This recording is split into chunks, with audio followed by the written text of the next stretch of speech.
আনন্দ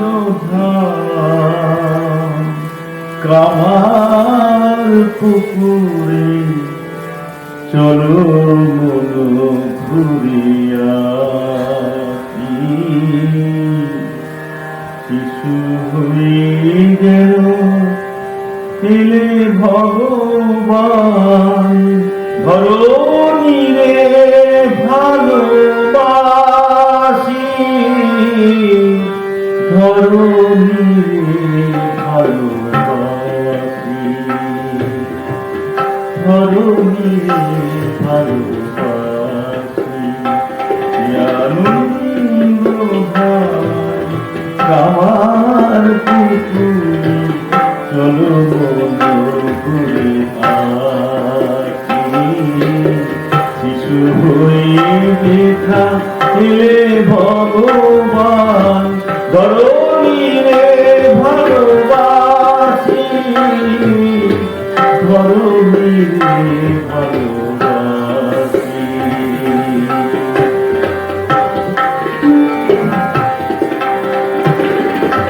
চরণ সিন্ধু তাহার বুকে রয়ে প্রতি ধুলি কোনা ডাকে আয় রে চরণ সিন্ধু তাহার বুকে রয়ে প্রতি ধুলি কোনা ডাকে আয় রে আকাশে বাতাসে আজো ভাসে গান আকাশে বাতাসে আজো ভাসে গান মধুমাখা সে হাসি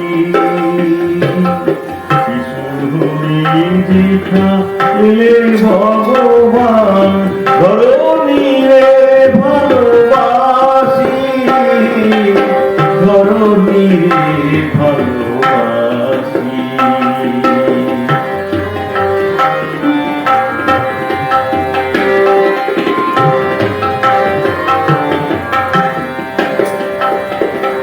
দেখো চোখে শিশু গদাধর রাখালের দলে মিশে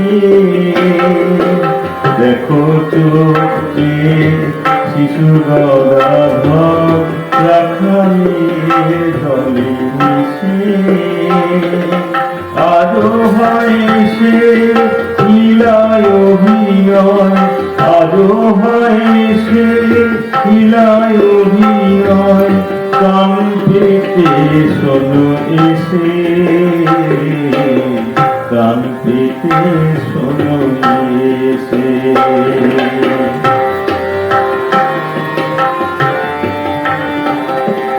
দেখো চোখ শিশু গদাধর রাখালের দলে মিশে দেখো চোখ শিশু গদাধর রাখালের দলে মিশে আজো হয় সে লীলায় অভিনয় কান পেতে শোনো এসে কান পেতে শোনো এসে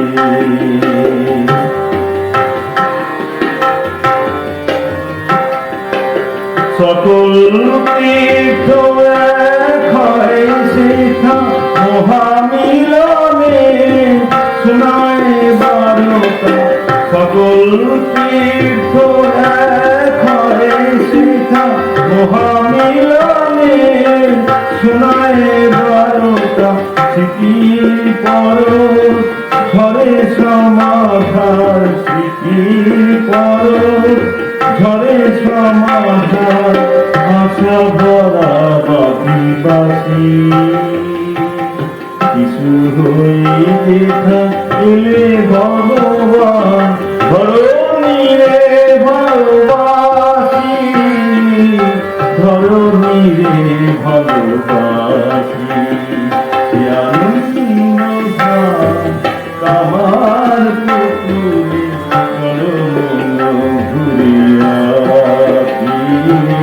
শিশু হয়ে দেখা এলে ভগবান ধরণী রে ভালোবাসি ভালোবাসি, ধরণীরে ভালোবাসি, ধরণীরে ভালোবাসি।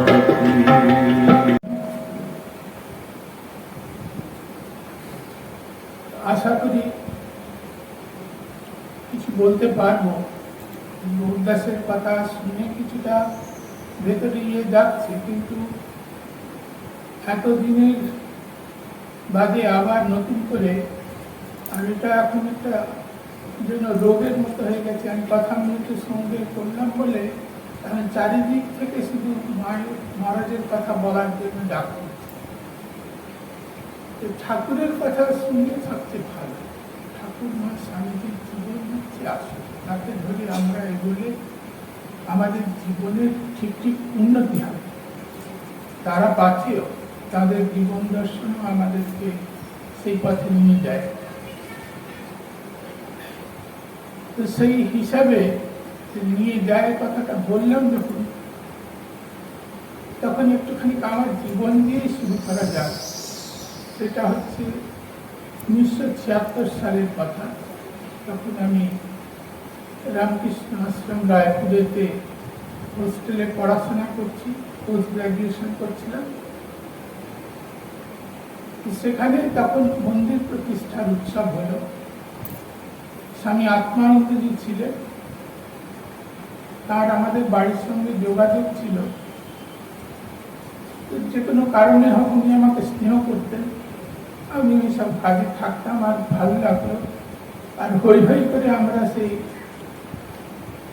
মন্দির প্রতিষ্ঠায় যোগদান করলাম। তখন ওখানে দীক্ষা হলো বীরেশ্বরানন্দজি মহারাজের কাছে। আত্মানন্দজি বলেছিলেন, তোকে তোর গুরুর কাছে সেবা করতে দেব, তুই সেবা করিস, যে কোনো কারণে হোক হয়নি। পরে যখন মহারাজ চলে গেলেন, তখন আমি আত্মানন্দজির কাছে অভিমান করে বললাম, কই আপনি তো আমাকে দিলেন না, সুযোগ করে দিলেন। তখন উনি বললেন, দাঁড়া দাঁড়া, আরেকজন আসছেন, তখন আমি দেখব কি কত সেবা করিস। তো এটা তো ফেব্রুয়ারি এরকম সময় হয়েছে উদ্ঘাটন। তারপরে ডিসেম্বরে মহারাজ এসেছিল ভূতেশানন্দ। তখন মহারাজ নিয়ে গিয়ে শিখরেশ মহারাজের নাম ছিল, শিখরেশ এইটাকে এই ছেলেটা আছে, সেবা করতে চায়, একে দিয়ে যা কাজ করাবার করবি, আর কিরকম করে আমাকে জানাবি, এই কথা বলেছে। এই প্রথম মহারাজের ঘরে আমি ঢুকলাম, কিছু কাজ করছিলাম। রাত্রির বেলায় খাওয়া দাওয়ার পরে উনি বিশ্রাম করবেন, মহারাজরা সবাই খেতে গেছে। আমাকে বললেন, তুই বসে থাক এখানে। মহারাজ আমাকে ডেকে সব জিজ্ঞেস করলেন, তুমি কি করো? আমি এই পড়াশোনা করছি। এরপরে কি করবে? পাস করলে আমি চাকরি করব। চাকরি করবে কেন না, ভারতবর্ষটা ঘুরে দেখতে চাই, ভারতবর্ষটা দেখি, ভারতবর্ষটা ঘুরে। তারপরে কি করবে? তারপরে সাধু হবে। এই কথা বলাতে সাধু হবে, তো এত দেরি করবে কেন?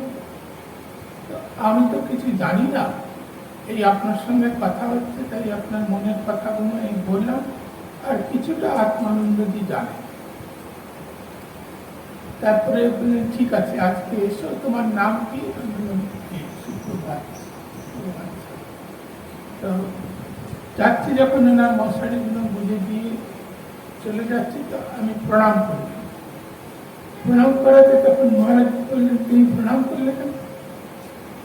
মহারাজ, আমি জানি না, কিন্তু কোথাও যেন শুনেছি মহাপুরুষ মহারাজ বলছেন যে তোর যা কাজ শেষ হবে তুই ভগবানকে নিবেদন করে প্রণাম করে যাবে, বলছি তাকে। সেই আমার মাথার মধ্যে ঢুকে আছে, তাই আমি আপনাকে প্রণাম করি। তখন মশারিটা খুলে ভেতরে আমার মাথাটা ধরে এত আদর করলেন,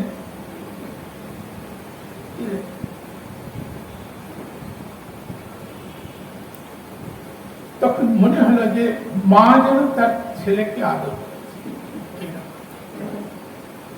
মানে ঠিক আছে আপনি। তারপরে তো আমি চলে গেলাম, চলে গিয়ে তারপরে পরদিন এসছি, কাজ হচ্ছে। মহারাজ আমাকে জিজ্ঞেস করছেন, এখন তো তুমি এখানে পড়াশোনা করছো, তো তুমি যে আমাদের এই সাহায্য করছো, ভলেন্টিয়ার হিসেবে তুমি কি আমাদের সঙ্গে আরো যেসব জায়গায় যাবে? আমার তো যেতে কোনো আপত্তি নেই, কিন্তু আমি তো এখানে আছি, আত্মানন্দ মহারাজকে বলতে হবে, আর আমাদের ওয়ার্ডন স্বামীজি আছেন দেবেন্দ্র মহারাজ, তাকে বলতে হবে। ঠিক আছে, তুমি তোমার মতো কথা বলো, আমি আমার মতো গেলাম। মহারাজ সেদিন সাধুরা সবাই মহারাজের কাছে বসে আছে, তো আত্মানন্দ স্বামীকে বলছেন এই ছেলেটাকে আমাদের সঙ্গে আপনি যেখানে যাব নিয়ে যেতে দেবে, তাহলে এর সঙ্গে গেলে ভালো হয়, আমাদের কাজের সুবিধা হয়। এই বলে তখন আমি মহারাজের মুখের দিকে চাকিয়ে আছি। মহারাজ বলছেন তোমার আত্মানন্দ স্বামীকে জিজ্ঞেস করো। আত্মানন্দ স্বামীকে জিজ্ঞেস করতে বলছেন, তুই আমার দিকে তাকিয়ে বলছিস কেন? আমার কি, তুই যাবি, মহারাজ বলছেন, আমি কি তোকে বারণ করবো? কিন্তু একটা কথা, তোর বার্ডেন আছে দেবেন মহারাজ, তার সঙ্গে কথা বলবে, তাকে বলে তারপরে আজকে রাত্রিরে গিয়ে কথা বলে নিবি, কাল সকালে আমরা বেরিয়ে যাবো, অমরকণ্টক যাওয়া হচ্ছে। গেলাম দেবেন মহারাজের কাছে। দেবেন মহারাজ ঘরে তখন সবে লাইট বন্ধ করে শুতে যাবেন, তো কেড়ে আমি শুক্রবার বলে আয় ভেতরে কি এরকম কথা। বলে হ্যাঁ তুই ওই কর, আর পড়াশোনার দরকার তুই চলে যা, যেখানে যাবি সেখানে চলে যাবে, আমি তোর বাবাকে বলে দেবো, ওই পয়সা টয়সা সব ফিরিয়ে দেবো, তুই তোর মতো থাক। আমি বুঝলাম উনি খুব রেগে গেছে, অনুমতি তো পেলামই না। আমি ফিরে গেছি, বিয়েতে আছি, কিন্তু আমার মনের মধ্যে একটা খটকা ছিল, একটা ছোট্ট ব্যাগ আমি গুছিয়ে রেখে দিয়েছিলাম, যদি যেতে হয় বলে হ্যাঁ তুই এক্ষুনি চল, যাতে যেতে পারি। আমি ব্যাগটা গুছিয়ে রেখে দিয়েছি। পরদিন সকালবেলায় যখন গেছি, তখন মহারাজ গাড়িতে বসতেন, বলে তুমি বসো। আমি আত্মানন্দের দিকে তাকিয়ে আবার কি আমার দিকে তাকাচ্ছিস? মহারাজ বলছেন যা করার করবি। তুই দেবেনকে বলেছিলিস? দেবেন হ্যাঁ বলেছিলেন। দেবেন কি বললো? উনি কোনো উত্তর দেননি, খুব বকলেন, পড়াশোনা না করে এইসব করো। তখন আমি চুপ করে আছি, যা 5 মিনিটের সময় দিচ্ছি, তুই তাড়াতাড়ি তৈরি হয়ে আয়, আমরা এখন বেরোবো, মহারাজের সঙ্গে চলে যাবো, তৈরি হয়ে আয়। আমি ছুটে গেলাম, গিয়ে রুম থেকে ওটা নিয়ে চলে এলাম। তখন মহারাজ বলছেন বাহ কর্মা, তুমি ঠিক চলে এসছো। তা এই হচ্ছে আমার শুরু। তারপরে ওখান থেকে ঘুরতে ঘুরতে আমার নানান জায়গা হয়ে শেষকালে জবলপুর থেকে মহারাজ কলকাতায় ফিরে যাবে, আমি আত্মানন্দ মহারাজের সঙ্গে রায়পুরে ফিরে আসবো। তো সেদিন বিকেলবেলায় ট্রেনে উঠবেন, তো গাড়ি করে জবলপুর আশ্রম থেকে যাচ্ছে, তো গিয়ে তাকে প্রণাম করলাম। তখন মহারাজ বলছেন যে সুপ্রভাত, আর কি, এই তো চলো কলকাতা, এরপরে তো বেলুন মঠ, চলে এসো, আর কি তোমার চিন্তা করতে হবে। তা আমি তখন আবার আত্মানন্দের দিকে দেখছি, আবার আমাকে বকা দিলেন, মহারাজ তোকে বলছে তুই সেবা করছিস, তুই বল আমাকে কেন বারে বারে। তারপরে আস্তে করে এক পাশে ডাকলেন, দিয়ে একটা পোস্টকার্ড বার করে আমাকে দিলেন, এটা তুই মহারাজকে দেখা। আমি পোস্টকার্ডটা নিয়ে গিয়ে মহারাজকে দেখালাম। মহারাজ বললেন ও আচ্ছা ঠিক আছে, তোমার পরীক্ষা হয়ে গেলে সোজা চলে আসো, আমার রেজাল্টের দরকার নেই। পরীক্ষা দিয়ে সোজা বেলুন মঠে চলে আসে। এই যে মহারাজকে যে মহাপুরুষ মহারাজ বলেছিলেন যে পরীক্ষার হল থেকে চলে আসবে, সেই কথাটা তারপরে এই এখন সেখানে আমি বুঝতে পারছি এইভাবে। এই হলো জীবন। জীবন হচ্ছে, তো ওখানে আত্মানন্দজি করেছিলেন কি বীরেশ্বরানন্দজিকে চিঠি দিয়ে দিয়েছে যে মনে হচ্ছে এই ছেলেটা সাধু হয়ে যাবে, মহারাজের সঙ্গে চলে যাবে, ওর যে পড়াটা ওটা শেষ করে গেলে ভালো হয়, আপনি আটকান। আমি আন্দাজে বলছি, উনি কখনো এসব কিছুই বলেন, নিশ্চয়ই এরকম বলে থাকবেন। তখন মহারাজ লিখতেন, সুপ্রভাত, তোমার কথা আত্মানন্দজির কাছ থেকে সব জানলাম, তুমি পড়াশোনা শেষ করে তারপরে আসবে, তার আগে নয়, সাধু হওয়ার কথা পরে। মহারাজ বললেন ঠিক আছে, তুমি এইভাবে চলে আসবে। তো মোটামুটি সেই রকমই আমার যাওয়াও হয়েছিল। এখন আর ওটা বলতে গেলে এখন আমার সম্বন্ধে বলা বেশি হয়ে যায়। তো সেখানে গিয়ে যখন পৌঁছলাম এই 4 monthly মিটিং, হেডস কনফারেন্স, এইসবগুলো সব একসঙ্গে হয় পুজোর পরে, দুর্গা পুজোর পরে। সেরকম সময় আত্মানন্দজিও আসছেন, উনি আমাকে সঙ্গে করে নিয়ে গেলেন, নিয়ে গিয়ে মঠে ঢোকালেন। মঠে ঢুকিয়ে তখন আমাকে বলছেন যে চল এই তোর মহারাজের কাছে। মহারাজের কাছে গিয়ে তখন মহারাজ বসে আছেন, মিটিং সবে শেষ হয়েছে, খাওয়া হয়ে গেছে, চেয়ারে বসে আছেন দুপুরবেলা। যে বললেন, আর সেটা ছিল বছর 78 সাল, সেবারে খুব বন্যা হয়েছে, তা সবে জল নেমেছে, তখনও মঠে জল আছে। তো সেখানেতে গেলাম, গিয়ে মহারাজকে প্রণাম করলাম। মহারাজ বললেন, এত দেরি করে এসছো, যা ওখানে বলা আছে। তারপর শিখরেশ মহারাজকে তাড়া দিচ্ছেন, ওকে খাইয়ে দাও, এ করো। নিয়ে গেছি, নিয়ে গিয়ে মঠে পঙ্গতে ঢুকবো, তখন আমি তো এসব কিছুই জানি না। তখন সব ট্রাস্টিরা খেয়ে দিয়ে পঙ্গত থেকে বেরিয়ে আসছে, আর ওখানে সবাই জিজ্ঞেস করছে, তো শিখরেশ মহারাজ আমার নাম বলে দিচ্ছে, ছেলেটি জয়েন করবে, মহারাজের কাছে এসছে। আত্মস্থানন্দ স্বামী দিচ্ছে, উনি খুব কড়া মানুষ। ও আচ্ছা, সব তলে তলে ব্যাপার হচ্ছে, ঠিক আছে, কতদিন তুই থাকিস আমি দেখবো। তারপরে আমার হাতের দিকে তাকিয়েছি, কলেজের ছেলে হাতে ঘড়িয়ে, হ্যাঁ মাদর ঘড়ি করে, তারপরে তুই ঠাকুরের মন্দিরে ঢুকবি, এইসব করবি, এই তোর শিক্ষা, সাধু হতে এসেছিস বলে অনেক। আমি চুপ করে, আমার কাছে তো সব কিছু নতুন, যা হচ্ছে এই প্রথম হচ্ছে। কলকাতাতেও এসেছি এই প্রথম, তার আগে কোনোদিন আসিনি জীবনে। তখন ওপরে তাকিয়েছি, তখন গহনা চোখ টিপলেন, দিয়ে মুচকে হাসতেন। আমি তো সেসব কিছুই বুঝলাম না, হাসলেন, চোখ টিপলেন। তারপরে ওখান থেকে গিয়ে খাওয়া দাওয়া করে ওই ভিজিটার্স রুম আছে বেলুন, ভিজিটার্স রুমে থাকার ব্যবস্থা হলো। মন্টু বাবুকে বলে দিলেন, ভরত মহারাজকে বলে মহারাজের কাছে এসছে, মানে থাকতে দিয়েছেন। আমি দুপুরে গেছি, তো বই পড়েছিলাম ওই ভিজিটার্স রুমের কথা, তখন জানলাম ওখানে শুতে গিয়ে সে বিরাট একটাই মশারি, গোটা বিছানাটা জুড়ে একটা মশারি, তার ভেতরে ঢুকে শুতে হবে, খুব মশা। তো ঢুকেছি, শুয়েছি, তারপরে সব ওই মহারাজদের কথা মনে পড়ছে, ভিজিটার্স রুমের কথা মনে পড়ছে। ওখানে মহারাজেরা সকলে আসতেন, গান করতেন, মহাপুরুষ সমাজের সঙ্গে কথাবার্তা হতো, বইগুলো পড়া ছিল বলে সেইগুলো শুনতাম। সেইটা শোনার পরে তখন আমি আর ঘুম আসছে না, কোনো মতে ওখানে বসে থাকলাম।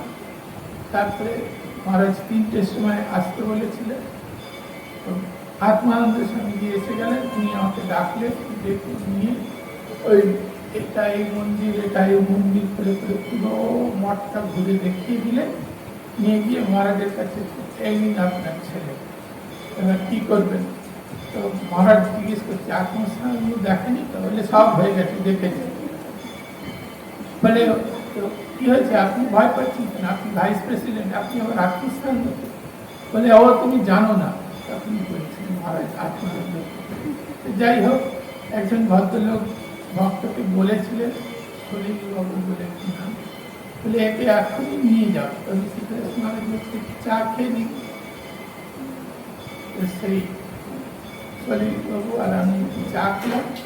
মহারাজ বলছেন যাও যাও, আমি একটা মিটিংয়ে যাচ্ছি, ও মিটিংয়ে আসছে, আর যেন দেখা না হয়, সোজা তুমি যোগদানে নিয়ে যাবে সলিলবাবু। গিয়ে যোগদানে ঢুকলাম। যোগদানে গেলাম, সেই বালি খাল হয়ে ওপরে ট্রেন ধরে সেই প্রথম ট্রেনে উঠছি, সে ধাক্কা ধাক্কি করে এই ট্রেনেতে যাওয়া, তারপরে উল্টো ডাঙায় নামলাম। উল্টো ডাঙায় নেমে তখন দেখি সারা রাস্তা জলময়। সেই টানা রিক্সায় বসে যাচ্ছি, তখন আমার সেই স্বামীজির কথা মনে পড়ছে। এই সেই টানা রিক্সা, ছেলেরা সব ঘোরাফেরা খুলে দিয়ে নিজেরাই টেনে নিয়ে যাচ্ছে, সেসব মনে পড়ছে। আর যাচ্ছি করতে করতে যোগদানে গিয়ে ঢুকলাম।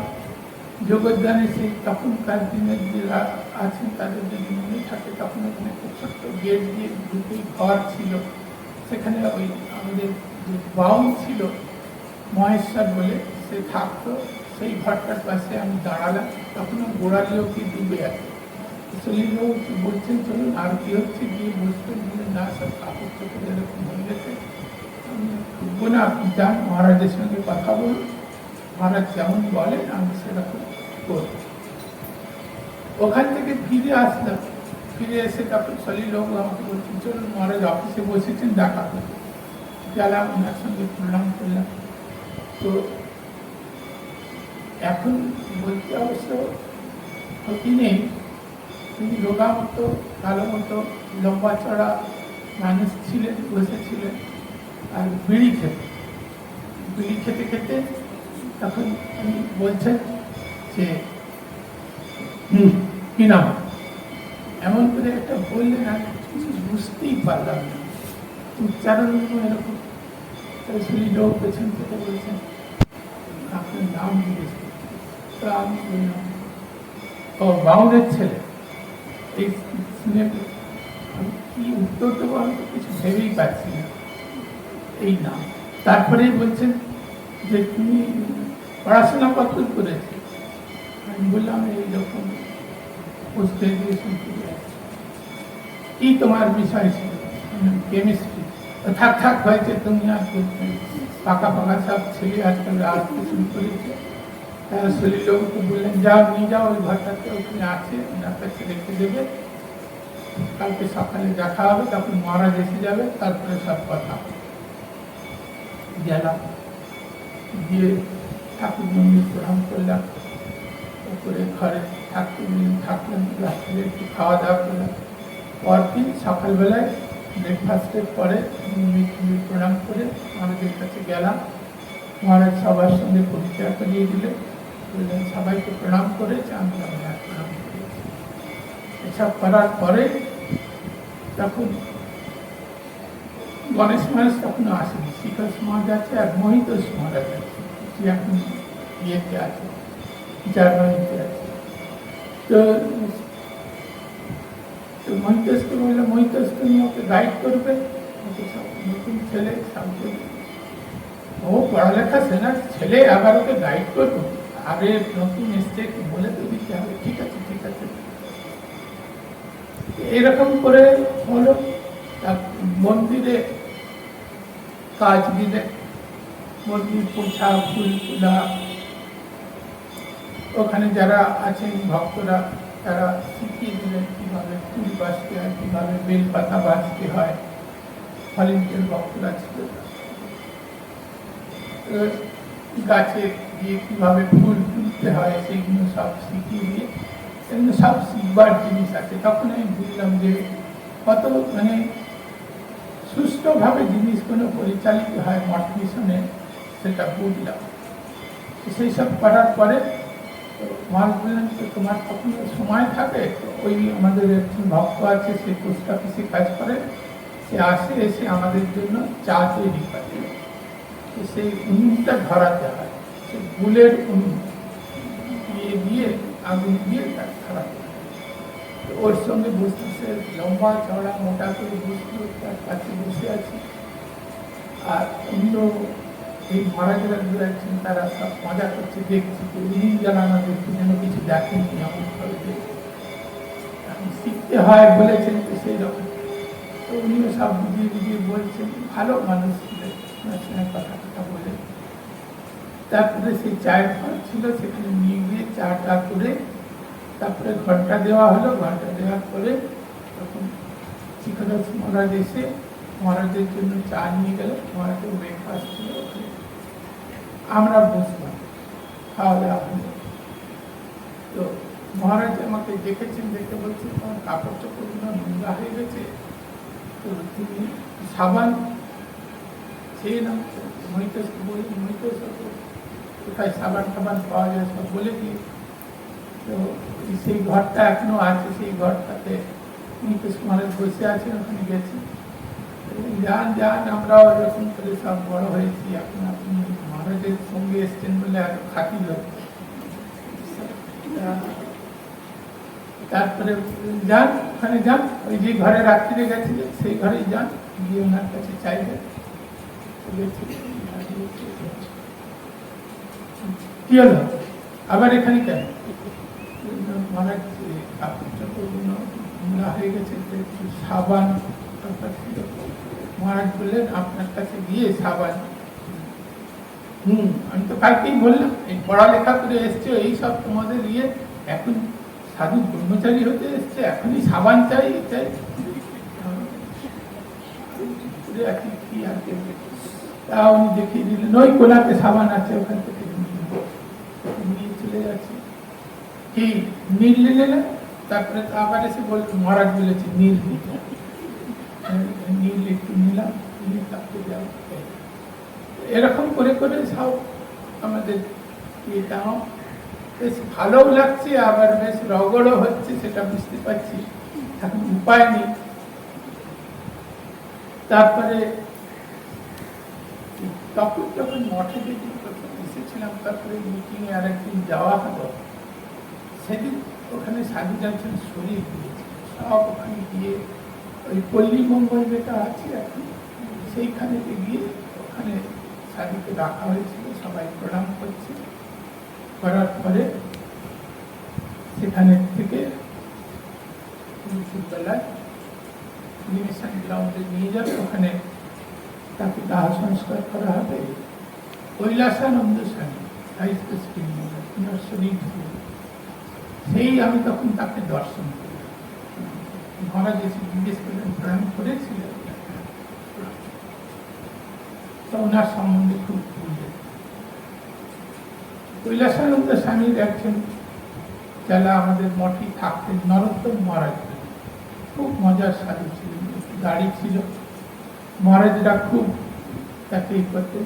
বিশেষ করে এই মহিতেশ মহারাজটা আমরা সব এরকম করে ঢাকার লোক ছিলেন। এই যে নবীন ছেলে কি জান, এরকম করে তখন বললাম আপনার নামটা তো খুব ভালো। আমি বললাম নরোত্তম। বলে হ্যাঁ, এই কৈলাসানন্দজি গিয়ে একজন জিজ্ঞেস করেছে, আমার ভাই খুঁজতে খুঁজতে এসছে যে এখানে নরোত্তম বলে কেউ আছে, সে আমার ভাই, তাকে যদি দেখে দেন। কৈলাসানন্দজি বলছেন হ্যাঁ, এখানে নরোত্তম নেই, সব অধমরা আছে, তাকে দেখে দেবো, বলো। এই করে মজা, এরকম সাধুরা সব মজা করে। এই ধীরে ধীরে ধীরে ধীরে এই সঙ্গে পরিচিত হচ্ছে। তো উনি তখন এই কথাগুলো বললেন। তারপরে মঠে যখন কাকুরের সাথে মহারাজ থাকতেন, রাত্রে খাওয়ার পরে সন্ধ্যা একটা পাঠ উপহার করে, সেই পাঠের পরে গিয়ে আমরা এই মাদুর পাতা হতো, সেখানে বসতাম, আর মহারাজ খালি গায়ে বসে থাকতেন, আমরা মহারাজের কাছে বসতাম, এই চর্চা হতো পাঠের পরে। তো একজন ওই অরুন্ধতির ন্যায় ওইটাতে এসেছিল পড়তে পড়তে, তো তখন মহারাজকে জিজ্ঞেস করা হলো এই অরুন্ধতির ন্যায়টা কি? তখন মহারাজ বলছেন কি জানো না তোমরা? তো লেখাই আছে, বলে এই যে সপ্তর্ষি দেখছো, বলে আমি দেখাচ্ছি, এই সপ্তর্ষির থেকে ওই যে ল্যাজটা বেরিয়ে আছে, তার ওই তিনটে তারার পরে দেখো সোজা একটা দাগ টানো, তাহলে সেইখানে একটা ছোট্ট তারা জলজল করছে, খুব ছোট্ট। খুব লক্ষ্য করে দেখলে তবে তখন তাকে দেখা যায়। তো এইভাবে একটা ধরে ধরে গিয়ে ওইখানে পৌঁছানো, অরুন্ধতিকে দেখতে হবে বলে ওই অরুন্ধতিকে দেখলে তারপরে সোজা উত্তরের দিকে ঠিক তাকালে ওই ছোট্ট তারা আছে, সেটাকে ধ্রুব তারা। তো এই করে চেনা। তো উনি নরোত্তম মহারাজ ওখানে আছেন। মহারাজ এই নরোত্তম দেখেছো ওই যে ধ্রুব তারা, উনি পশ্চিম দিকে এরকম, হ্যাঁ ওই দেখা যায়। তখন আমরা সবাই বলছি মহারাজ এটা তো পশ্চিম দিক, এটা তো উত্তর দিকে ধ্রুব তারা। তারপরে আবার ফিরে হ্যাঁ দেখলেন কি দেখলেন না, এরকম সব মজা হতো, আনন্দ সব ছিল। আর এরই মধ্যে আবার বকুনি ঝকুনি সেসব এই করতে করতে তো মহারাজের ঘরে সকালবেলা ব্রেকফাস্টের পরে গিয়ে বসতাম, তখন উপনিষদ পাঠ হতো, সাধনা পুস্তক পাঠ হতো। আমার মনে আছে মুন্ডক উপনিষদ পড়া হতো। তো আমি মহারাজের মুখের দিকে তাকিয়ে আছি, নতুন ছেলে, কোনোদিন উপনিষদ পড়িনি, কিছু পড়িনি সব। তো মহারাজ কিছুক্ষণ পরে পড়াতে পড়াতে থেমে গেল। তারপরে উনি আমার দিকে তাকালেন, বললেন তুমি কিছু বুঝতে পারছো? বললেন না। সব মাথার উপর দিয়ে উড়ে যাচ্ছে, একরকম তাই। তখন মহারাজ বললেন যে দেখো তুমি এখন বুঝতে পারবে না, ট্রেনিং সেন্টার যখন যাবে, বেদান্ত সার পড়া হয়ে যাবে, তারপরে যখন এই উপনিষদ পড়বে তখন বুঝতে পারবে। এখন শুনে রাখো, কানে ঢুকে থাকো, তাহলে যখন পড়ানো হবে তখন বুঝতে পারবে যে মহারাজ বলছিলেন এই কথাগুলো, বলছিলেন এই কথাগুলো, তখন সব মনে করবে। সত্যি তাই। তো এইরকম ভাবে মহারাজের কাছে শেখা। উনি বলছেন যে আমি চেষ্টা করছি যে তোমার মতো করে তোমাকে বোঝানোর চেষ্টা, কিন্তু তুমি কিছুই পড়নি বলে সেই জন্য তোমাকে ধরাতে পারছি না। মহারাজ আমার জন্য দুঃখ পাচ্ছেন, কষ্ট পাচ্ছেন, আরো দুঃখ কষ্ট দেখতে পেয়েছেন। একদিন আমাদের এরকম দুপুরে খাওয়া দাওয়া করে বসে মস্করা হচ্ছে মহারাজের কাছে। তো মহিতোষ মহারাজ ক্যারিকেচার করতেন, তো সেগুলো ওই মহারাজকে দেখাচ্ছে যে এরকম করে শাড়ি পরে এরকম করে আছেন, এরকম হাঁটে, এরকম করে, এরকম করে। তো সে দেখে তখন মহারাজ বলছেন সকলে খুব খুশি আমি। তারপরে মহিতোষ মহারাজকে বললেন দেখো মহিতোষ, কারো জীবনটাকে ওইভাবে কখনো দেখো না। তোমার জীবনে তুমি যেরকম ভাবে নেচে যেরকম করে কথা বলো, সেটাও কিন্তু আর একজনের কাছে সে যদি ক্যারিকেচার করে, তোমারটাও ক্যারিকেচার করবে। কাজে যা আছে ভগবানের দেন, তো ও তো আর নিজে কিছু করেনি। কাজে সকলকেই সম্মান দিয়ে দেখবে, সম্মান দিয়ে কথা বলবে। এই কথা শিখবার জিনিস ছিল। উনি চিঠি লিখতেন মহারাজকে এসে সই করার জন্য। মহারাজ দেখতেন, সব দেখার পরে তারপরে সই করতেন। তো একটা জায়গায় পেনটা এরকম করে রেখে ওনাকে বলছেন এটা কি হলো, এটা তুমি দেখোনি? ও তখন বলছি মহারাজ আমি মনে করেছিলাম, ভুলে গেছি, ডিকশনারি নিয়ে এসো, ডিকশনারি নিয়ে এসে ওটা। তো যে লেখা হয়েছে সেই শব্দটা হবে না, অন্য শব্দ হবে, তারপরে সেখানে সেই শব্দটা লিখবে। তখন মহারাজ তাকে বললেন দেখো সইটা কে করবে? আমি সাধু হিসেবে আমার কোনো ইয়ে নেই, কিন্তু সংঘ একটা আমাকে পদ দিয়েছে, ভাইস প্রেসিডেন্ট মহারাজ সই করবে। যার কাছে চিঠিটা যাবে সে বলবে মঠ মিশনে আজকাল এইরকম হচ্ছে, সব ভুল ভাল সেই জন্য তার গুরুত্ব বুঝে কাজটা করবে। যে কাজটা করবে ঠাকুরের কাজ ঠিকভাবে ভালোভাবে করবে, না জানলে জেনে নেবে। তাই মহারাজ কথায় কথায় এসব আলোচনা হতো তখন বলতেন যে শাস্ত্রে সেইভাবে বলা আছে, যেটা জানি না সেটা বলতে হবে জানি, আর যেটা জানি সেটা সেইভাবে বলতে হবে যেমন শাস্ত্রে বলা আছে। জানি না, যখন জানবো তখন জানবো। এই জন্য কাজে মিথ্যা বলা চলবে, এই হচ্ছে আসল কথা। তো এইরকম ভাবে আমরা সব তৈরি হচ্ছি, হতে হতে হতে হতে এরকম অনেক জিনিস। তো উনি আসেই যখন হয়েছিলেন, তো মহারাজ যখন ম্যাট্রিকের সময় কাশিতে চলে গেছিলেন হাঁটতে হাঁটতে। তো কাশিতে গিয়ে যখন পৌঁছলেন, তো রাস্তায় বর্ধমান আছে, এই পাড়াজের শিব মন্দির আছে, 12টা শিব মন্দির, সেইখানেতে গিয়ে বিশ্রাম করছেন। খুব ক্লান্ত হয়ে গেছেন উনি আর ফণি মহারাজ দুজন ছিলেন। তো সেখানে গিয়ে শুয়ে আছেন, তো গাছে বেল পড়েছে, খিদে পেয়েছে, তো বেল ফাটিয়ে সে খেয়েছেন। খেয়ে সব মুখেতে চারিদিকে আঠা ফাটা লেগেছে এরকম। তারপরে জল খুঁজতে গেছেন, গিয়ে এক জায়গায় জল খুঁজে ওখানে গেছেন, তখন একজন ছিলেন, সে কুয়ো থেকে জল তুলে ওদের দিলেন, ধুয়ে না।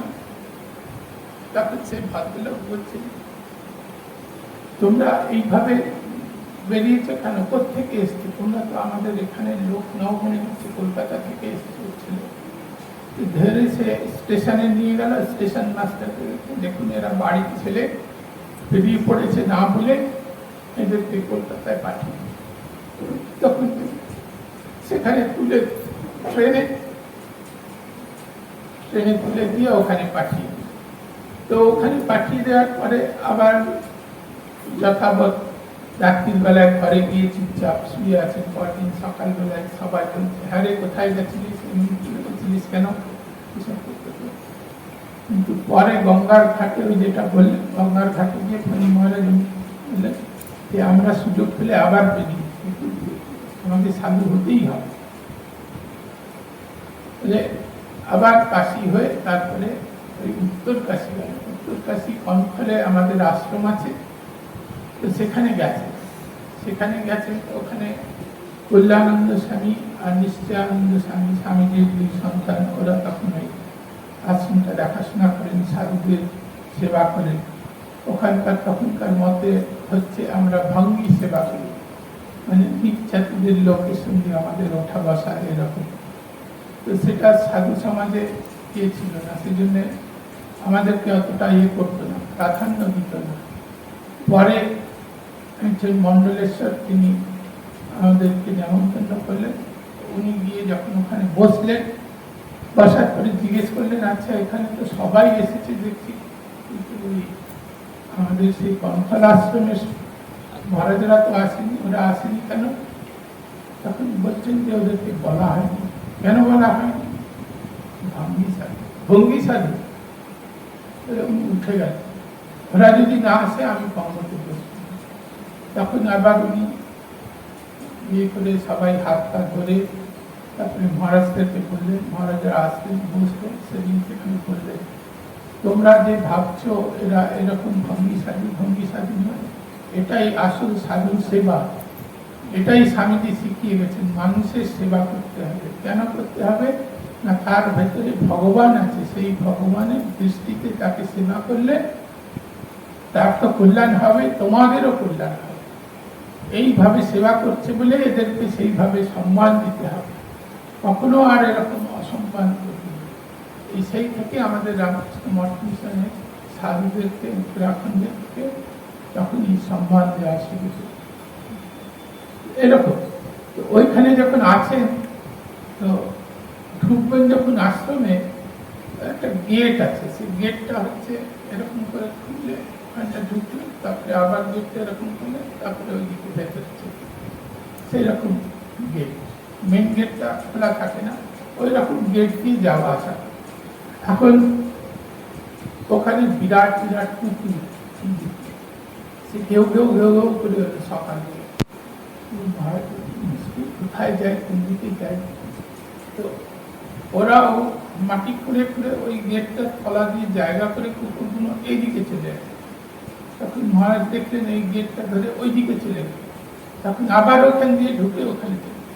এরকম কিছুক্ষণ হচ্ছে, তখন কল্যাণানন্দ স্বামী ওই কুকুরগুলোকে আওয়াজ দিয়ে ডেকে নিলেন। তারপরে কি নাম, তখন বললেন বিজয়চন্দ্র রায়। কোথেকে এসছে? কলকাতার থেকে। তা বুঝতে পারছি। তখন চলো বলে গিয়ে একটু এই মুড়ি দুধ টুধ এইসব খাওয়ালেন। খাওয়ানোর পরে জিজ্ঞেস করলেন, তোমরা কলকাতার মিষ্টি জানো তো? সকলে বলে খুব বিখ্যাত। বলে কি মিষ্টি বলো তো বিখ্যাত? তখন আমি তো বুঝতে পারছি না কি বলবেন, গাঙ্গুরামের দই বলবেন না ভীমনগরের সন্দেশ বলবেন না কি বলবেন। একই তোমরা কি রকম ছেলে, কলকাতার রসগোল্লা জানো? হ্যাঁ রসগোল্লা, রসগোল্লা বিখ্যাত। এই তারপরে থাকতে দিলে তো ওখানে। তখন এই প্রভু মহারাজ, দয়ানন্দ স্বামী, এরা সবাই তখন ওখানে ছিল। তো ওরা ওই ঋষিকেশে তখন চুটিয়াতে তপস্যা করছে। তো কল্যাণানন্দ স্বামী দয়ানন্দ স্বামীকে বললেন, এই ছেলে দুটো চলে এসছে, এরা পড়াশোনা করতে করতে চলে এসছে, এদেরকে নিয়ে যাও, এরা তপস্যা করবে বলে এসছে, তোমার কাছে কুটিয়া একটা খালি আছে, ওখানে রাখো, আর ওদেরকে বোঝাবে, বুঝিয়ে তারপরে ফিরিয়ে দেবে, যাতে পড়াশোনাটা শেষ করে আছে। তো সেইখানে এখন গিয়ে আছেন। মহারাজ বলছেন পরবর্তীকালে যে সেই সময় ওই দয়ানন্দ স্বামী আমাকে এত ভালো করে বোঝালেন যে পড়াটা কেন দরকার, স্বামীজি কেন চান। তারপরে সেই কথা ওনার আমি শ্রদ্ধা সহকারে নিয়ে তাকে তখন বলতেন, মহারাজ মাঝে বলতেন যে দয়ানন্দ স্বামী না থাকলে আমি হয়তো এই ভ্যাগাবনটা সাধু হয়ে যেতাম, ঘুরে ঘুরে বেড়াতাম যেমন সাধুরা বেড়ায়। তো এই হচ্ছে। তো তিনি তখন ওখান থেকে ফিরলেন, ফিরে ট্রেনে টিকিট আর্ধেকটা কাশি অব্দি হয়েছে, বাকিটা ফেরার টিকিট নেই। তখন স্টেশন মাস্টারকে গিয়ে বলাতে স্টেশন মাস্টার তাদের টিকিট করে দিলেন। তারপরে কলকাতায় আসলেন। কলকাতায় এসে তখন পড়াশোনা করে পরীক্ষা পাস করে তো মঠে গিয়েছিলেন। তখন ওই মহাপুরুষ মহারাজ বললেন যে পড়াশোনা করতে হবে, পড়াশোনা করে তারপরে আসবে, ওরকম হবে না। পড়াশোনা করে চলে আসবে, যেই পরীক্ষা পাস হয়ে যাবে, বিএ পাস করবে, সঙ্গে সঙ্গে পরীক্ষার হল থেকে চলে আসবে। ওঙ্কারানন্দ জিকে সেটা বুঝিয়ে দিয়েছিলেন। ওঙ্কারানন্দ স্বামী ওদেরকে এইভাবে। তো ফণি মহারাজ আর উনি যখন দীক্ষা যাবেন বলে ঠিক হলো, তো জ্ঞান মহারাজ বললেন, যা শরৎ মহারাজ আছে, শরৎ মহারাজকে গিয়ে বাগবাজারে বল। বলে না, আমার ভয়। আর ভয় কিসের? যে মহারাজকে গিয়ে বলছি দীক্ষা নেবি, উনি আজ নেই কাল হবে এই কথা বলবেন। আর কি, আর বকলে পরে একটু বোকা ছেলে এইসব কিছু বলবে, তাতে কি হয়েছে? তো গিয়ে সংকোচ না করে তারপরে মহারাজকে বললেন। তো মহারাজকে বলাতে শরৎ মহারাজ বললেন, আচ্ছা ঠিক আছে, কালকে সকালে আমরা এই সময় চলে আসবেন, তোমাদের দীক্ষা হয়ে যাবে। তো এই প্রক্রিয়াটি এখনো নষ্ট হয়ে যায়নি। আমাদের সেই পূর্ণ সুযোগ হয়েছে যে প্রক্রিয়াটিকে রক্ষণাবেক্ষণ করা। সেখানে যে ঘরে মহারাজ ছিলেন সেই ঘরটি, সেই স্থানটি এখনো রয়েছে। এই ঘরে ঢুকলেই একটা ভাইব্রেশন ফিল করা যায়। এই ঘরে মহারাজ ছিলেন। উনি দুবারে ওখানে অন্তত 2 বছর করে 4 বছর ওই ঘরে কাটিয়েছে। সেই ঘরটি এখনো রয়েছে, উত্তরকাশীর কুটিয়া। তো আমি পূজনীয় মহারাজের কাছে, সর্বভূতানন্দজির কাছে নিবেদন করেছি, উনি তো মহারাজের বিস্তৃত প্রসঙ্গ করবেন।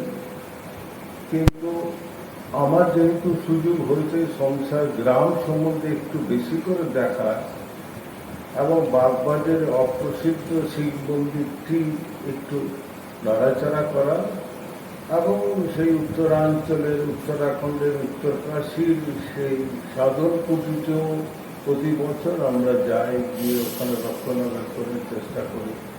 সেটা সুযোগ আমার ঘটেছে তাদের পূর্ণ ফলে। তো আমি এই পূজনীয় মহারাজের এই তিনটে দিক একটু আপনাদের সঙ্গে শেয়ার করে নেওয়ার চেষ্টা করব।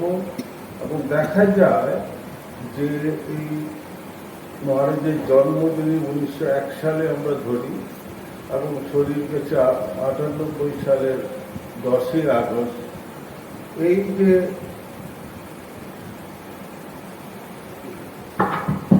ঠিক আছে, এই যে দীর্ঘ সময় সংসারের জীবন 2001 থেকে 13 সাল অবধি, তারপরে এই বাগবাজারের শিব মন্দির এবং জ্ঞান মহারাজের আশ্রম, এই নিয়ে 2023-24 এবং আবার উত্তরকাশীতে আরো 4 বছর কেটে গেল। তার মানে প্রায় 98 বছরের প্রায় 25 বছরের ঊর্ধ্বে এই সব জায়গা নিয়ে উনি বিচরণ করেছেন। সেই জন্য একটি মহাপুরুষের যে লীলা ক্ষেত্র বা বিচরণ ক্ষেত্র এখনো রয়েছে। বেলুর মঠে তো প্রেসিডেন্ট মহারাজের কোয়ার্টার পরপর আবার প্রেসিডেন্টরা আসে, কিন্তু এই শিব মন্দির এখনো রয়েছে, সেই সংসার এখনো রয়েছে, সেই কুটিয়াটি এখনো রয়েছে। সেই জন্য আমার ইচ্ছা আপনাদেরকে, যারা হয়তো সকলের দেখার সুযোগও হয়নি হয়তো, এই তিনটি লীলা স্থানে মহারাজের লীলা স্থানগুলো সম্বন্ধে আপনাদের একটু শেয়ার করার চেষ্টা করব। লীলা স্থান বলতে জন্মস্থান তো আমরা জানি সংসার, এখন রামকৃষ্ণ মিশনের একটি সেন্টার। এই সংসার গ্রামটি একটি অপ্রসিদ্ধ গ্রাম, কিন্তু এই গ্রামটি যারা গেছেন তারা জানেন এই যে মহাপুরুষ যেখানে আসবে তার ক্ষেত্র আগে থেকেই তৈরি হয়। সেই গ্রামে শিব মন্দির রয়েছে, সোমেশ্বর শিব মন্দির, তাছাড়া প্রতি বাড়িতেই কিছু না কিছু মন্দির রয়েছে, রাধাকৃষ্ণ মন্দির, বৈষ্ণব মন্দির, কালী মন্দির, বহু প্রাচীন মন্দির সর্বত্র, তার বেশিরভাগই শিব মন্দির। শিবময় গ্রাম, দামোদরের তীরে সেই গ্রামটি বড় অপূর্ব ছিল। আমরা যখন গিয়েছিলাম তখন ইলেকট্রিসিটি ছিল না, রাস্তাও ছিল না, পায়ে হেঁটে যাওয়ারই জায়গা। মহারাজও হেঁটেই যেতেন। তখনকার দিনে দামোদর ব্রিজ হয়নি। মহারাজের কাছে আমাদের নিজের মুখে শোনা, তিনি দামোদরের ব্রিজ নৌকোতে পেরিয়ে পায়ে হেঁটেই যেতেন। একবার শুধু গরুর গাড়ি পাঠানো হয়েছিল, কিন্তু গরুর গাড়ি এত আস্তে চলে, মহারাজ মায়ের কাছে যাবেন, তাড়াতাড়ি কখন যে পৌঁছবে, সুতরাং গরু গাড়ি পেছনে ছিল, উনি ছুটে মার কাছে চলে যেতেন। কাজে এটাই ছিল ওখানকার জীবন।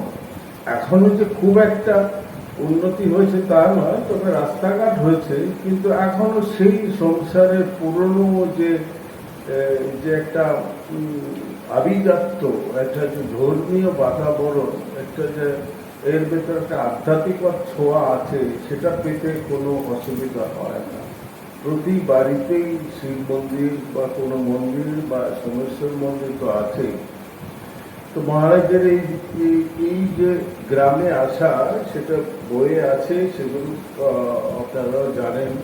এই গ্রামটিতে একটি মিক্সড গ্রাম, সেখানে আদিবাসীও আছে, অন্যান্য ব্যবসায়ী পরিবারও আছে, কিন্তু ব্রাহ্মণ পরিবার ছিল না।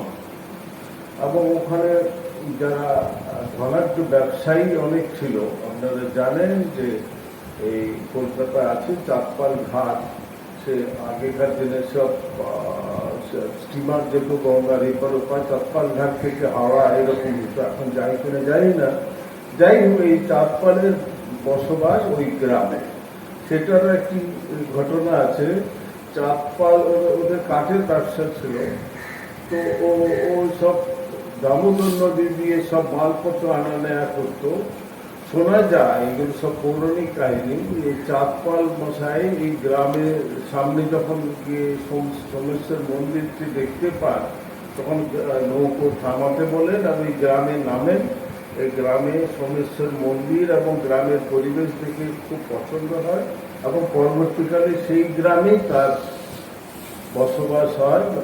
পালেদের রাজবাড়ি মানে একটা বিখ্যাত রাজবাড়ি, মানে বিখ্যাত বাড়ি। সেই বাড়িটি এত প্রসিদ্ধ ছিল যে সত্যজিৎ রায়ের নজরও সেই বাড়িটিতে পড়েছিল এবং সত্যজিৎ রায় ওই বাড়িতে শুটিং করেছে। আমরা দেখেছি সে কাচের ঘর, নাচের ঘর, নানান রকম, আবার দেব মন্দিরও ছিল, দুর্গা দালানও ছিল। কিন্তু সে রাজবাড়ির যত রকম ঐশ্বর্য থাকে সে বাড়িতে ছিল, সেই জন্য সত্যজিৎ রায়ের সিনেমা ওই বাড়িতে শুটিং হয়েছিল। জীবনের একটা উল্লেখযোগ্য অধ্যায় হয়েছে শিব মন্দিরে ছেলেরা গিয়ে ওখানে ভজন কীর্তন করতেন, পাড়ার ছেলেরা। তো মহারাজ বিকেলবেলায় গঙ্গার ধারে বেড়াতে বেড়াতে এরকম একটি ছেলেদের একটু কীর্তন বা একটু পাঠ টাঠ শুনতে পান এবং তিনি দেখতে পান যে মহারাজের স্কুলের একজন মাস্টারমশাই শরৎচন্দ্র চট্টোপাধ্যায় এর ভেতরে রয়েছে। তিনি অ্যাকচুয়ালি পরিচালক। তিনি মহারাজকে বললেন যে তুমিও যদি চাও তাহলে রোজ এখানে আসতে পারো, যুবকরা এখানে আসে, তো ভজন কীর্তন করে, স্বামীজির বই পড়েন, কথামৃত পড়েন। বাস মহারাজের তো মনোপুত হয়ে গেল রোজ এই শিব মন্দিরে যাওয়া, ভজন কীর্তন পাঠ। এবং পরবর্তীকালে এরকম হলো যে শিব মন্দিরেই রাত্রিবাস করতে শুরু করলেন। শিব মন্দিরে রাত্রিবাস করলেন বলে মামার বাড়ির একটা উৎকণ্ঠা হলো, কি হলো, ছেলে পড়াশোনা করতে আসলো, সে তো গঙ্গার ধারেই সারাদিন থাকে, কিন্তু পড়াশোনার রেজাল্ট এত ভালো হলো যে ওরা দেখলো যে ওকে ডিস্টার্ব করে কিছু লাভ নেই, ও তো পড়াশোনা ঠিকই করছে। তো সুতরাং এই শিব মন্দিরেই যাওয়া হলো এবং সেই শিব মন্দিরে পরবর্তীকালে জ্ঞান মহারাজের নজরে আসে এবং জ্ঞান মহারাজ, আপনারা জানেন, জ্ঞান মহারাজ পরবর্তীকালে এই মদন মোহনতলার কাছে একটি বাড়ি ভাড়া করে সেখানে সমস্ত যুবকদের রাখার একটা ব্যবস্থা হয়েছিল। সেটাকে জ্ঞান মহারাজের আশ্রম বলে, সেটা এখন আর নেই। কিন্তু ওখানে মহারাজ গিয়ে ওই শিব মামার বাড়ি তারপরে ছেড়ে দিয়ে ওই জ্ঞান মহারাজের আশ্রমেই ছিলেন এবং স্কুল ফাইনাল পাস করার পর, স্কুল ফাইনাল পাস করেছে মানে তখনকার যে এন্ট্রেন্স বলা হতো, 5টা লেটার পেয়ে 4 মার্কস দিয়ে পাস করলেন এবং সেই সময় তার আগে শ্রী মার দর্শন হয়েছে। তার তিথি পূজার দিন বাগবাজারে জ্ঞান মহারাজই নিয়ে গেছে। তাছাড়া বলরাম মন্দিরে বহু সাক্ষাৎ, ঠাকুরের সাক্ষাৎ সন্তানদের সঙ্গ হয়েছে। জ্ঞান মহারাজ সব জানতেন, সমস্ত সাক্ষাৎ সন্তানদের সঙ্গ হয়েছে। বৈকুণ্ঠ সান্যালের সঙ্গে সঙ্গ হয়েছে, সমস্ত ঠাকুরের সাক্ষাৎ সন্তানদের সঙ্গে তার সঙ্গ হয়েছে। সুতরাং তিনি একটা রামকৃষ্ণ পরিমণ্ডলে ঢুকে পড়েছেন এবং যেহেতু ওই সাধু হওয়ার একটা মাথায় আগে থেকেই ওনার প্ল্যান ছিল, স্কুল ফাইনাল এন্ট্রেন্স পাস করেই উনি হরিদ্বারে চলে গেলেন। যার কি দরকার, বেশি পড়াশোনা করলে তো অষ্টম পাস বাধা। সেখানে কিন্তু উনি পারমিশন পাননি। সেখানে তখন ঠাকুরের সন্তানরা অনেক রয়েছেন, স্বামীজির সন্তানরা তখন কম করে সেবাশ্রম রয়েছে, তাকে ডিসকারেজ করলেন, যাতে তুমি ফিরে যাও, তুমি আরো পড়াশোনা করো। তো ওদের অনুমতি ছাড়া তো হবে না, সুতরাং ফিরে এসে আবার বিয়েতে ভর্তি হলেন ওই জ্ঞান মহারাজের আশ্রমে। জ্ঞান মহারাজ আশ্রমে বইয়ে আছে যে যখন উনি কলেজে যেতেন, সংস্কৃত কলেজে বিয়ে অনার্সে ভর্তি হচ্ছেন, তখন অনেকটা ব্রহ্মচারীর মতো একটা টিকি পর্যন্ত ছিল, সংস্কৃত অনার্স করছেন। এবং প্রথমে ছেলেরা একটু টিচকের আওয়াজটা দিত, পরে পড়াশোনা এত ভালো, সমস্ত বিষয়ে এত মেধা যে কেউ আর কোনো ওনার পেছনে আর কিছু কেউ লাগেনি। এবং পরে উনি বিএ পাস করে বিএ অনার্স পরীক্ষা দিয়ে প্র্যাকটিক্যালি মহারাজ নিজে আমাদের বলেছেন, মানে এই সুযোগ মনের মুখ দিয়ে আমার শোনার সুযোগ হয়েছিল। ওই সংস্কৃত কলেজে পরীক্ষা শেষ, তারপরেই বেলুড় মঠে জয়েন করা। এইরকম ঘটনা খুব বিরল। এবং ওই মাত্র একটি পেন আছে জামার কাপড়ে, আর কিছুই ঘটনায় বেলুড় মঠে গিয়ে উঠেছে। এই বাগবাজারে থাকাকালীন উনি শ্রী মাকে তার তিথি পর্যন্ত যে বললাম দেখা হয়েছে, এরকম আছে, উল্লেখ আছে বইয়ে যে মায়ের তিথি পর্যন্ত জ্ঞান মহারাজ নিয়ে গেছেন, গিয়ে বলেছেন আমার সঙ্গে সব ছেলেরা আছে, মাকে প্রণাম করবেন। তো সেদিন বিকেলে প্রচণ্ড ভিড় হয়েছিল। তো ও প্রত্যেকে বলছেন মহারাজ যে না না, তুমি জ্ঞান মহারাজকে বলছি তুমি একা প্রণাম করতে পারবে, কিন্তু এত ছেলেরা প্রণাম করার মতো আর সময় নেই। জ্ঞান মহারাজ বলছে যদি আমার সঙ্গে ছেলেরা যদি প্রণাম না করতে পারে, তাহলে ওরা যেখান থেকে প্রণাম করবে আমিও এখান থেকে প্রণাম করে চলে যাব।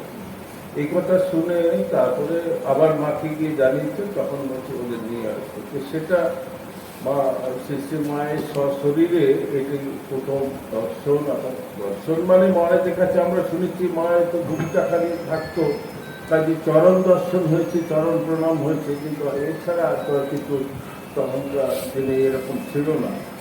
তা এই হয়েছে। তাছাড়া মহারাজের কাছেই আমরা শোনা যে মায়ের যখন মহাসমাধি হয় সেদিন জ্ঞান মহারাজ সব সদন বলে ওদের নিয়ে বেরোর মতো ছিলেন। সেই জন্য চৈতন্যানন্দজি বারবার তার বইয়ে জিজ্ঞেস করেছেন যে মায়ের যে ইয়ে হলো মুখাগ্নি কে করেছিলেন, কীভাবে হয়েছে, সেগুলো একমাত্র সাক্ষী স্বামী ভূতেশানন্দজি।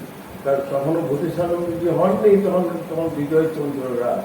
তো সে ওনার কাছ থেকে খুঁটিনাটি জেনে সব তার বই লিখেছেন।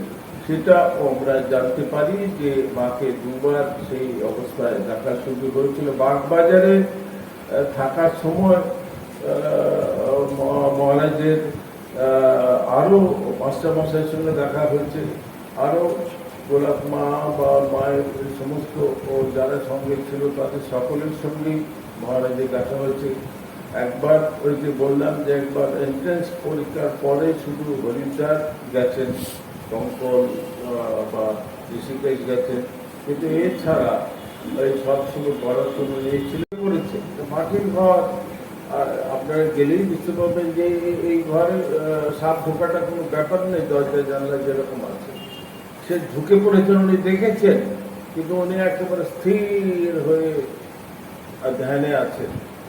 সেই উত্তরকাশীর গল্প শুনে শিহরে হয়ে যায়। এবং দীর্ঘকাল মানে প্রায় 3 মাস 4 মাস ওনার আমাশা হয়েছে। আমাশার তো কোনো চিকিৎসা ছিল না, শুধু না খেয়ে থাকা বা নানান রকম পথ্য বা অন্যান্য সাধুরা যা সেবা করবে সেটাই ছিল তখনকার দিনের রেয়াজ। এবং একটা